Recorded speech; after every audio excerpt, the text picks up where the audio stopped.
Hello everyone, welcome to Competition Care Current Affairs Daily. Now before moving forward, ehinte duta man important announcement asile. Prothom to hoise etiar pora apnaloke Competition Care APSC Foundation course to avail koibo paribo at just 1250 per month subscription basis ot. Ei jeto APSC Foundation course thakibo tar bhitor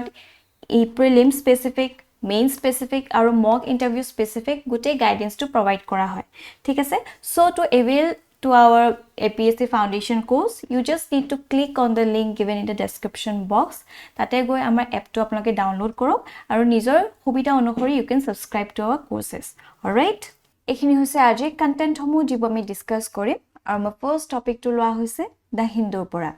gig economy, and this particular topic is important from GS paper 2 perspective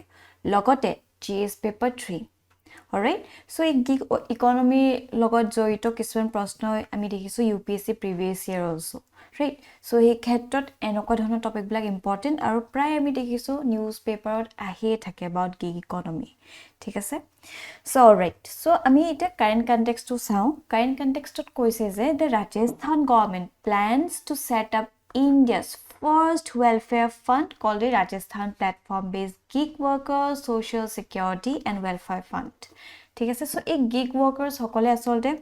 he social security blanket খন তেওঁলোকে নাপায়, ঠিক আছে, কাৰণ যেহেতু তেওঁলোকে যোৰ লগত জড়িত হৈ আছে কিতিবা ইনফৰ্মেল হৈ থাকে বা নতুন যেনেকে টেকনলজি আপগ্ৰেডেশন হৈ আছে যেনেকৈ টেকনলজিক্যাল এডভান্সমেন্ট হৈ আছে, ৰাইট, সেই অনুসৰি নতুন নতুন জবৰ ক্ৰিয়েচন হৈ আছে, ৰাইট। সো যেহেতু তেওঁলোক ডাইৰেক্ট চৰকাৰৰ আন্ডাৰত নাহে, ঠিক আছে, সো তেওঁলোকে কিছুমান সোশিয়াল বেনিফিট ইত্যাদি পোৱা দেখা না যায়, ৰাইট। হঠাৎ তেওঁলোকৰ লগত যদি কিবা অড সাৰ্কামস্টেন্সেস হয় তেওঁলোক বহুত বেছি ভালনাৰেবল হৈ থাকে, আমি ভালকে বুজিম হেখিনি। সো এই ক্ষেত্ৰত ৰাজস্থান চৰকাৰে এটা ভাল পদক্ষেপ লৈছে, তেওঁলোকে এটা প্ল্যাটফৰ্ম লৈ আনিছে য'ত এই গিগ ওয়ার্কার্স সকলক এটা সোশ্যাল সিকিউরিটি ব্ল্যাঙ্কেট প্রভাইড করা হ'ব, ঠিক আছে। সো ফার্স্ট আমি জানিব লাগিব about gig economy. কি হয় gig economy? So the gig economy is about individual workers carrying out tasks for clients through the intermediation of a platform, attributing those tasks and taking care of the transfer of payment on a task by task basis. ঠিক আছে, যেনেকে আপোনালোকে Swiggy Zomato দেখিছেই সাকে, right, আপোনালোকে এটা service provide কৰে তেওঁলোকে, so তেওঁলোকক আমি গিগ ওয়াৰ্কাৰ্স বুলি মানি লব পাৰো, ৰাইট। সো আমি যদি টেকনিক্যাল ডেফিনিশন চাও জুনে যেনে ধৰক নীতি আয়োগে যেটো দিছে এনেকুৱা ধৰণৰ ডেফিনিশন যিবিলাকে এনেকুৱা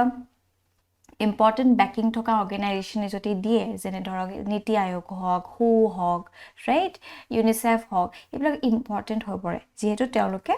সেই পার্টিকুলার ডেফিনিশন তো দিছে। সো আমি এক্সাম পার্সপেক্টিভ যদি এনেকে মেনশন কৰি দিব পাৰো অ্যাকর্ডিং টু নীতি আয়োগ, gig economy বা gig workers are the person or the workers who is someone who engage in income earning activities outside of a traditional employer employee relationship, ঠিক আছে। সো সেই জোনটোত পা আতৰি যদি বেলেগ এটা জোন লৈ আনে, ঠিক আছে, য'ত সম্পূৰ্ণ পৃথক অনলাইন প্লেটফৰ্মৰ জৰিয়তে তেওঁলোকে সেই সাৰ্ভিসটো প্ৰভাইড কৰে, ৰাইট, যেটো ইনফৰ্মেল সেক্টৰ হয়। সো হেতু আমি নীতি আয়োগ মতে হেতু গিগ ওয়াৰ্কাৰ হিচাপে আমি মেনশন কৰিব পাৰো। Additionally it defines those working with platforms such as Ola hawk, Uber hawk, Swiggy, Zomato and urban company as platform workers, ঠিক আছে। So these are platform workers or we can say gig workers, right? So what is the significance of gig economy? ইমান আমি যে gig economy কৈ থাকো, significance কি হয়? So the gig economy is based on temporary or freelance jobs often involving connecting with clients or customers through online platform, right? So যেনেকে আপোনালোকে দেখিছে আগতে যেনেকে ট্ৰেডিশনাল মেথড অফ আর্নিং মানি আসলে, right, either you do business or আপোনালোকে কোনবা job লগত জড়িত, বাট ওভার দ্য ইয়ার্স আমি দেখিছো যেনেকে ইউটিউব এটা প্ল্যাটফর্ম লৈ আহিছে, যেনেকে ইনষ্টাগ্ৰাম হওক, ফেসবুক হওক, ৰাইট, এটা ইউটিউব ইনফ্লুয়েন্সাৰ্স কিছুমান থাকে, এটা তেওঁলোকৰ ভিডিও এডিট কৰাৰ লোক পৃথক হৈ থাকে বা গ্ৰাফিক্স দিয়া লোক বেলেগ, সো সেই তেওঁলোকক কিছুমান জব বা তেওঁলোকক কিছুমান সার্ভিস প্রভাইড কৰি আছে, ৰাইট। সো তেওঁলোককো আমি কবাত নহয় কবাত এই গিগ ইকনমিৰে এটা মেম্বাৰ হিচাপে মানি চলিব পাৰো ঠিক আছে so the gig economy can benefit workers business and consumers by making work more adaptable to the needs of the movement and demand for flexible lifestyle ঠিক আছে so জিমান নতুনকে আমি দেখিছো নতুন টেকনলজি আহি আছে ৰাইট হিমান বেছি নতুন নতুন জবছৰো ক্ৰিয়েচন হৈ আছে ট্ৰেডিশনাল জবছ ব্লাক নামি আহিছে আৰু নতুন নতুন জবছৰো আসলতে তেওঁলোকৰ ক্ৰিয়েচন হৈ গৈ আছে ৰাইট সো টাইম ফ্লেক্সিবিলিটি দিয়া হয় so workers operating in gig economy are allowed to work any of the hours they desire right আমি দেখিছো বহুতে কোভিডৰ সময়তে বহুতখিনি লোকে যিখিনি ট্ৰেডিশনাল 9 to 5 জব এৰি ৰাইট তেওঁলোকে এনেকা ফ্ৰিল্যান্সিং কিছুমান কৰি আছে তেওঁলোকে ট্ৰেভেল ব্লগছ কৰে ইত্যাদি ইত্যাদি right so according to their time flexibility তেওঁলোকে এনেকা ধৰণৰ জব কিছুমান কৰে income flexibility it is an increasingly attractive market due to the sheer flexibility that allows individual to earn extra income ঠিক আছে so eto ekebare eta jiliki ase platform to so this is the very significance of the gig economy aru keeping in mind the vast demographic dividend of India right through gig economy also teoloke bahut khini contribute koribo paribo ঠিক আছে all right so a size of the sector to swa usit hobo right and this is an important data as well to substantiate our answer so as per the report 47% of gig work currently is in medium skilled jobs ঠিক আছে so 22% ji hokol byakti joito hoy ase in this gig work they are high skill and about 31% in the low skill jobs it is 31% jene dhok driver hok ba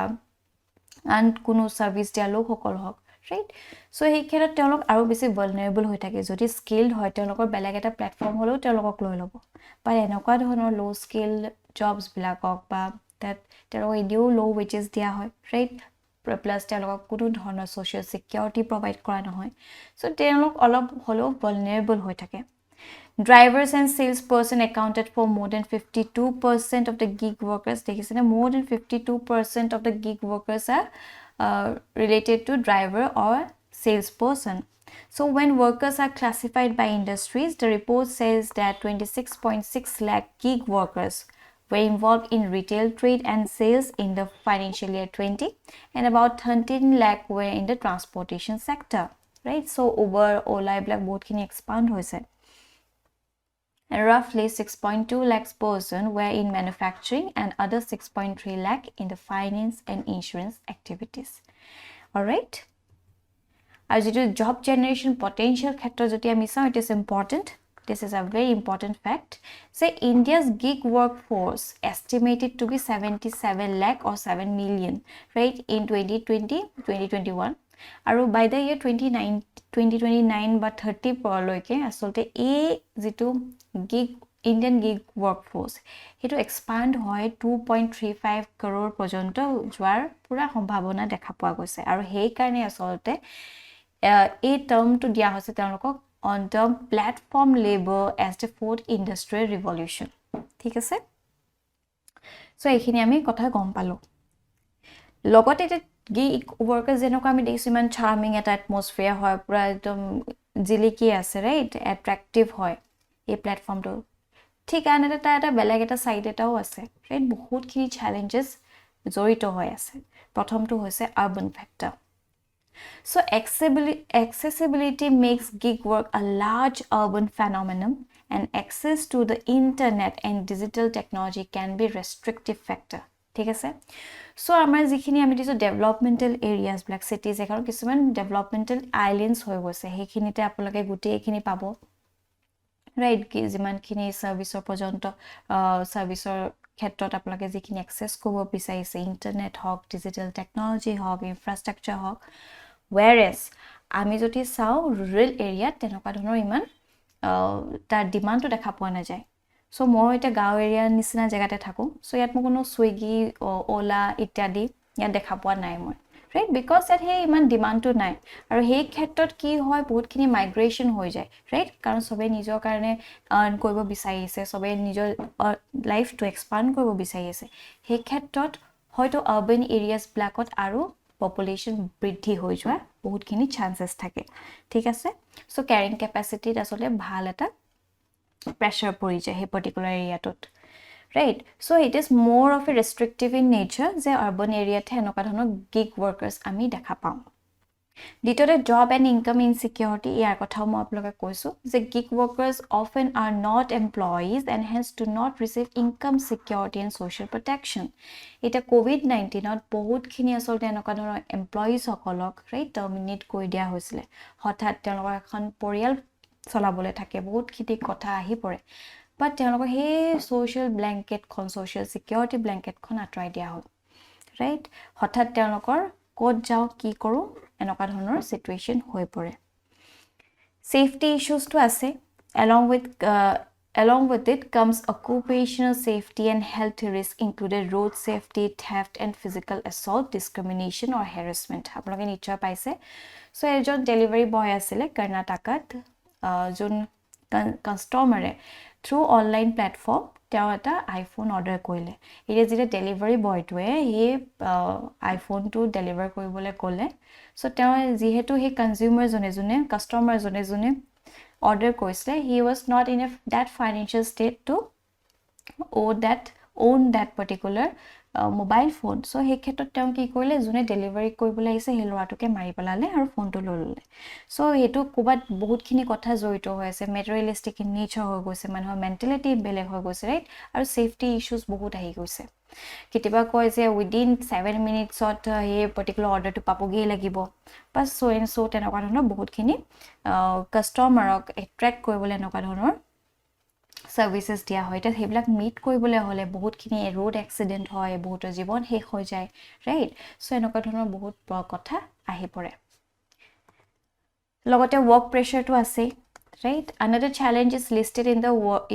is that workers may be under pressure due to algorithmic management practices and performance evaluation on the basis of ratings ঠিক আছে so the ratings লাগে হেতু লাগে যদি ratings নি দিয়ে বা কোনবা যদি ভুলকেও কিবা লিখি দিয়ে তেটা ultimately তেও performanceত বাৰুকৈ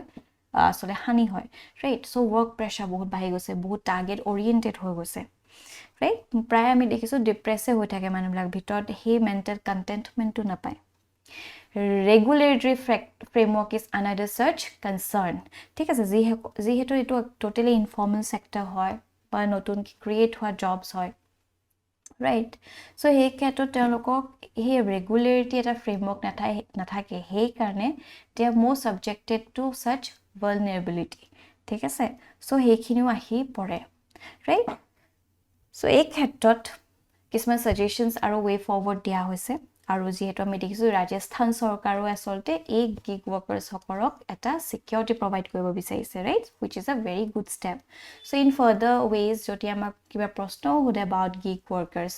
বা gig economic ক্ষেত্ৰত আমি ক'ব পাৰো with the similar lines of the Rajasthan government we can also bring up such and such model policies to protect such gig workers right তেনেকৈ আমি ক'ব পাৰিম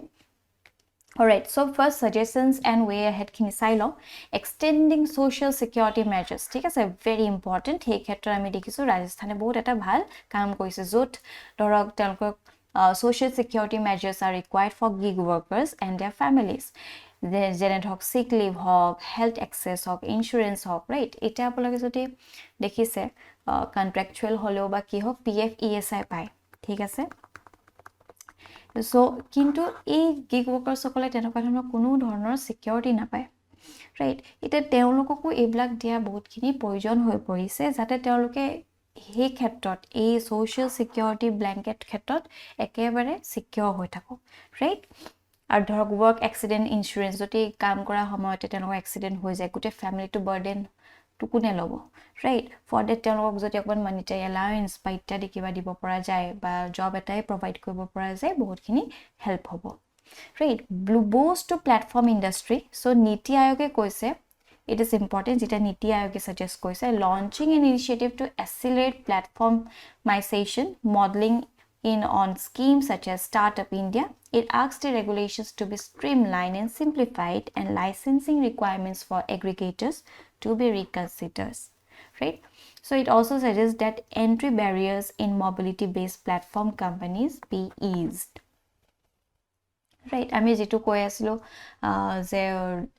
ৰেগুলেটৰি ফ্ৰেমৱৰ্কৰ কিছুমান প্ৰব্লেম হয় ইত্যাদি সো এই ক্ষেত্ৰতো তেওঁলোকে এনেকুৱা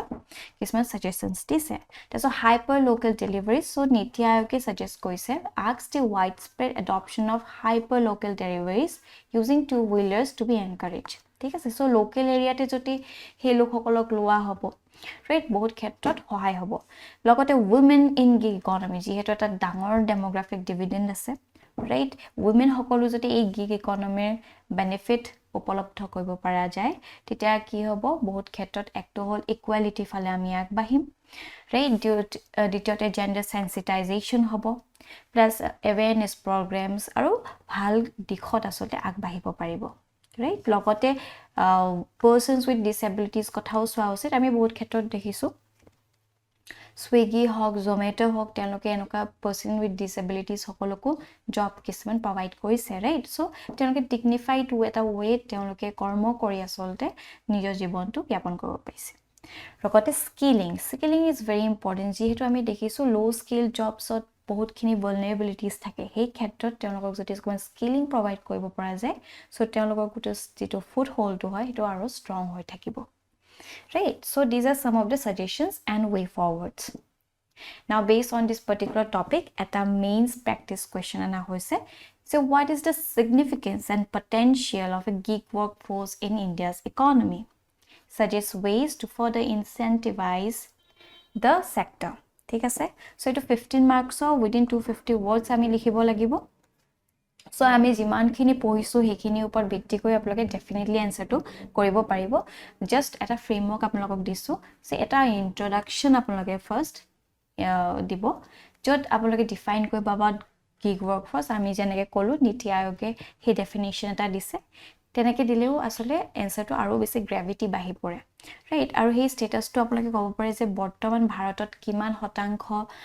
population is engage in gig economy right 7.7 million কথা আমি ক'ব পাৰো আৰু by the year 2029-30 লৈকে আসলে it is expected to grow to 23.5 crore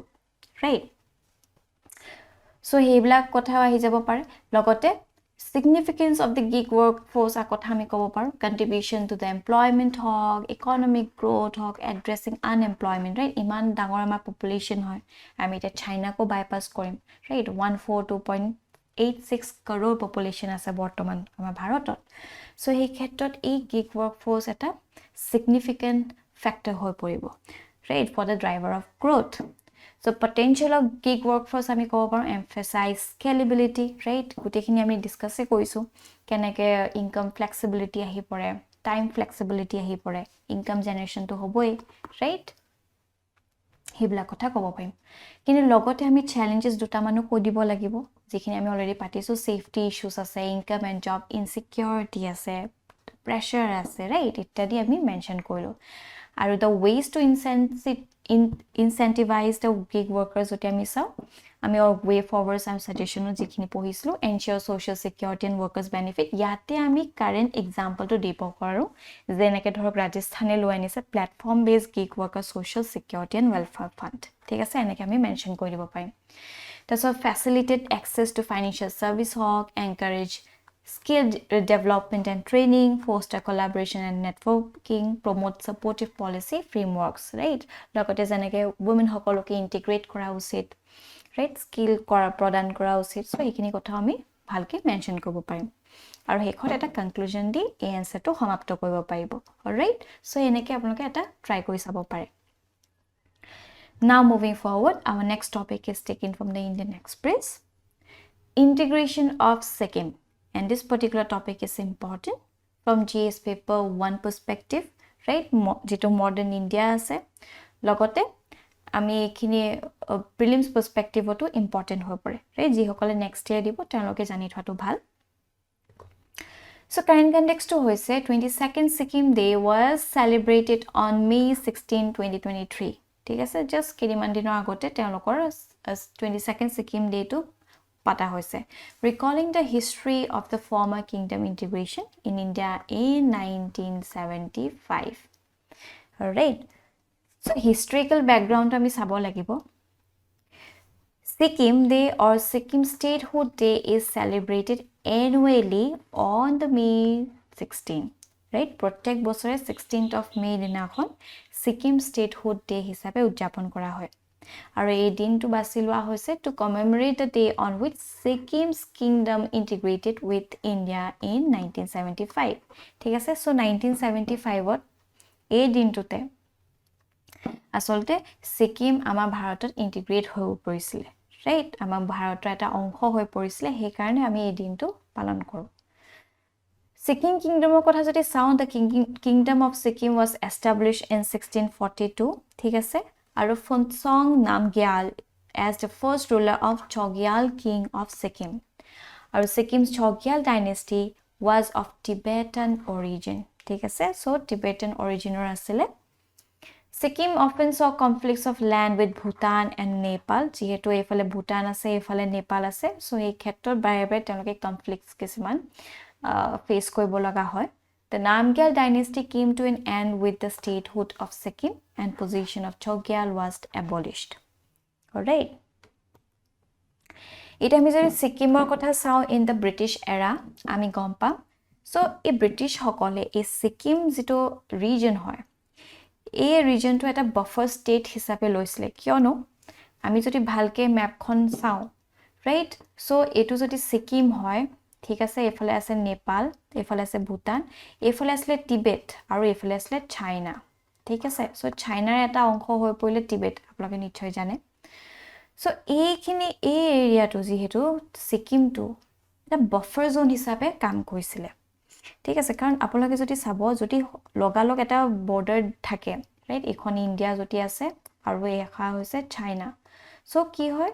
এই কাইজাৰ ব্লক হোৱাৰ বহুত বেছি সম্ভাৱনা থাকে আৰু যেনকা আমি দেখি আছো বাৰে বাৰে হৈ থাকে ল্যান্ডৰ লগত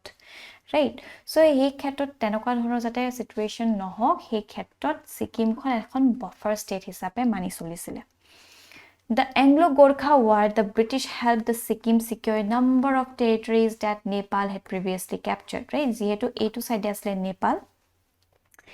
ল্যান্ড লগত বহুত ডিসপিউটস হৈ থাকে সো এই যেটো এংলো-গোৰ্খা ওয়াৰত ব্ৰিটিছে সহায় কৰিছে সিকিমক আৰু হি কিসমান যিখিনি ল্যান্ড ক্যাপচাৰ কৰি লৈছিল নেপালী সকলে সেইখিনি লয়নাত বহুত সহায় কৰিলে The monarchy of Namgyal dynasty was maintained for next 333 years until its integration in India in 1975 ঠিক আছে so the treaty of Tumlong in 1861 gave the British control over Sikkim but the Chogyals continued to hold on to power all right there's a post independence কথা চাও integration with India কেনেকৈ কি হল so আমি হে evolution খিনি চাই আছো সিকিমক কেনেকৈ আমি ইন্টিগ্ৰেট কৰি আছিল So after Indian independence, princely states had the option to accede to India or Pakistan. ঠিক আছে সো তেওঁলোকক এটা ব্ৰিটিছ সকলে ইমান কনফিউজনত ৰাখি থৈ গল যাতে আমাৰে দিগদাৰ হওক তেওঁলোকে কৈছে যিখিনি প্ৰিন্সলি ষ্টেট আছিল যিসকল মনাৰ্কস আছিল তেওঁলোকে ইদাৰ তেওঁলোক ইন্ডিপেন্ডেন্ট হ'ব পাৰে ইদাৰ তেওঁলোক পাকিস্তান জয়েন কৰিব পাৰে ইদাৰ তেওঁলোক ইণ্ডিয়া জয়েন কৰিব পাৰে ৰাইট সো এই ক্ষেত্ৰত সবে নিজৰ হে সভাৰেনিটিটো ৰক্ষা কৰিব বিচাৰে কিয়নো বেলেগত ইন্টিগ্ৰেট কৰিব বিচাৰিব ৰাইট সো এনেকুৱা ধৰণৰ কিছু প্ৰশ্ন হে গৈছিল কিন্তু কি হল ইন 1950 ইণ্ডো সিকিম ট্ৰিটি এটা সাইন কৰা হল মেকিং সিকিম এন ইণ্ডিয়ান প্ৰটেক্টৰেট অৰ্থাৎ ভাৰতে সিকিমৰ ধৰক ডিফেন্স হক এক্সটাৰ্নাল এফেয়াৰ্স হক আৰু স্ট্ৰেটেজিক কমিউনিকেশনস হক এই গুটেখিনি প্ৰভাইড কৰিব ভাৰতে ৰাইট আপোনালোকে যদি দেখিছে ইন্টিগ্ৰেশন হোৱা হে আমাৰ পোষ্ট ইন্ডিপেন্ডেন্স ৰাইট সৰদাৰ বল্লভভাই পটেলৰ যিমানখিনি অৰিহণা আছে সো সেই ক্ষেত্ৰতে আমি সিমিলাৰ লাইনছতে আমি সিকিমৰ কথাও চাব পাৰো ৰাইট লগতে in 1974 a new constitution for Sikkim was adopted which restricted the role of monarch to a titular post the referendum was held in Sikkim in 1975 right referendum মানে হে লোকসকলকে আসলে ডিসাইড কৰিবলৈ দিয়ে তেওঁলোকে কি কৰিব ৰাইট ভাৰতক জয়েন কৰিব নে নকৰে কি হয় So, যেতিয়া referendum এটা দিয়া হল সিকিমৰ লোকসকলে they voted in the favor of joining India right তাৰ পাছৰ পৰা আসলতে the 36th constitutional amendment act was passed in the parliament to recognize Sikkim as the state in the union of India right? So ইয়াৰ পাছৰ পাই with the ascent of then president Fakhruddin Ali Ahmed, Sikkim became the 22nd Indian state on May 16, 1975, right? So এই দিনটোতে Sikkim এখন 22nd Indian state হিচাপে establish hall, right? So this is the evolution কেনেকে Sikkim আমাৰ ভাৰতত integrate কৰিলে, right? So based on this particular topic এটা prelims practice question আনা হৈছে আমি যেহেতু দেখিছো APSC দেবা খুব statement wise question দিলে, right? So আপোনালোকে গুটে minute details বিলাক জানিব লাগিব. So consider the following statement that describes Sikkim's integration with India. Sikkim acceded to India after referendum held in 1975, ঠিক আছে? So এইখিনি আমি পাতিছো হয় referendum কৰিছিল আৰু যত তেওঁ লোকসকলে ভাৰতত জয়েন কৰাৰ majority vote দিলে, ঠিক আছে? So Sikkim became an Indian protectorate after signing Indo-Sikkim Treaty in 1953. এটো হয়নে নহয় আপোনালোকে চাই লব কাৰণ ইয়াত দেখিছেনে 1950 হে Indo-Sikkim Treaty হৈছিলে সো এনেকে প্লে কৰে, right? So এই স্টেটমেন্টটো ৰং হৈ পৰিলে যেতিয়া এই স্টেটমেন্টটো ৰং হৈ পৰিলে টু লাষ্ট অপশনটো obviously নহয়, right? So Sikkim was made a full-fledged state of the Indian Union through the 36th Constitution Amendment Act in 1975. So etu hoy. So correct answer ki hobo B 1 and 3 both, right? So etu hoy poile the answer. Now moving forward, our next topic is taken from the WHO, World Health Organization, that koise non-sugar sweeteners kotha. And this particular topic is important from GS paper 3 perspective. All right. So current context to hoise World Health Organization has issued guidelines advising against the consumption of non-sugar sweeteners to prevent unhealthy weight gain and reduce risk of non-communicable diseases. So apaloke mon koribo eta notun trend hoye ahise je hothat healthy byaktiru cardiac arrest ityadi hoy telokor মৃত্যু হৈছে, right? সেই ক্ষেত্ৰত বহুতখিনি question আহি গৈছে ভ্যাকচিনৰ প্ৰকোপ হৈছে নে কি হৈছে এটা ইয়াত এটা যেটো গাইডলাইনস প্ৰভাইড কৰিছে বাই হু যে নন সুইটনাৰ্স যিখিনি আমি খাও নন সুগাৰ সুইটনাৰ্স হেবিলাকো এটা কাৰণ হ'ব পাৰে, ৰাইট? সো এই ক্ষেত্ৰত জিএস পেপাৰ 3 জনো যদি হেলথ ৰিলেটেড কিবা প্ৰশ্ন আহে, ৰাইট, তেতিয়া আমি এই ধৰণৰ কথাবিলাক মেনশন কৰিব পাৰিম.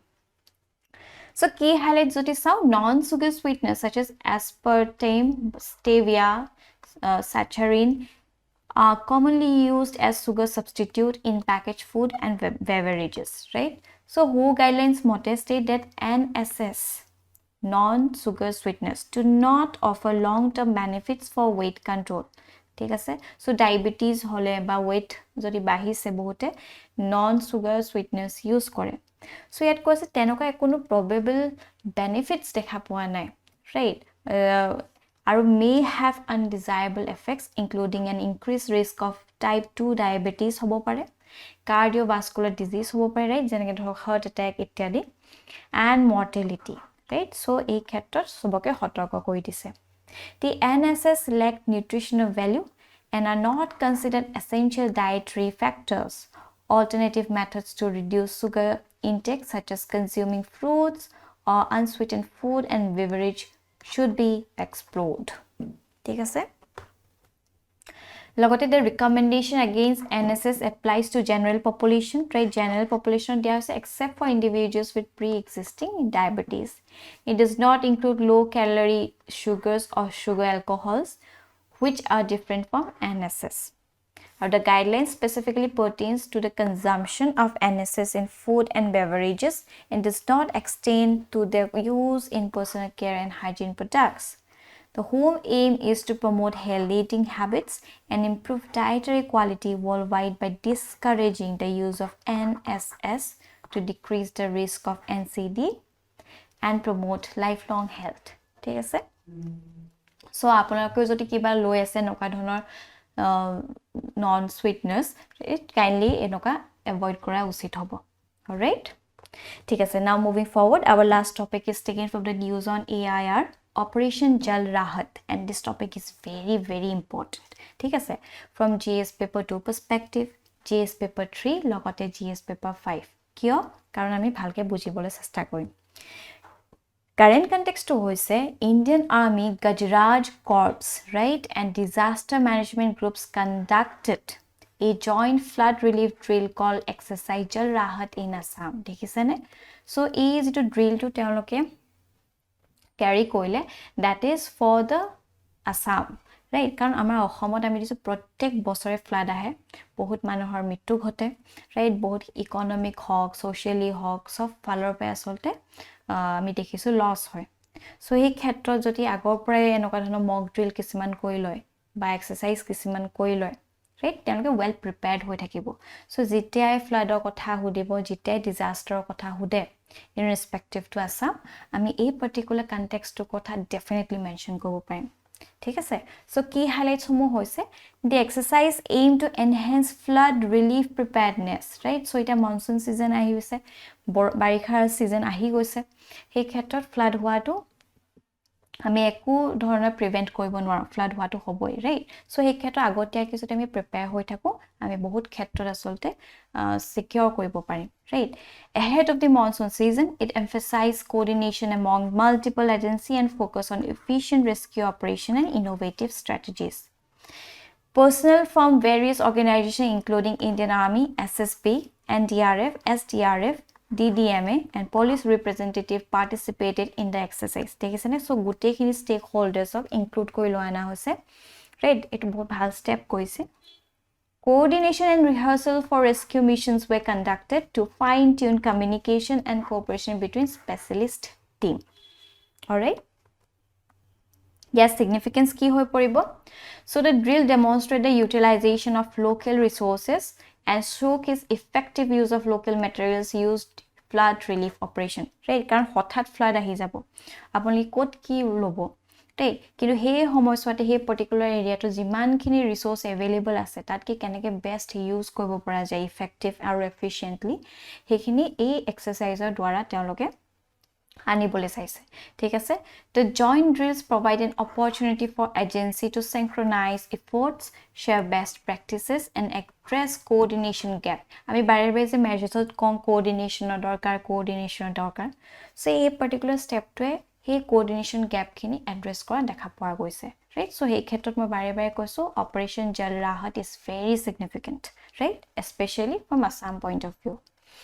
So ekhinte aji ama session to samapto hol thank you for watching this video aru apnalokor jodi kiba doubt ase ba kiba feedback dipo loga ase kali ama comment section janabole napahoibo till then bye bye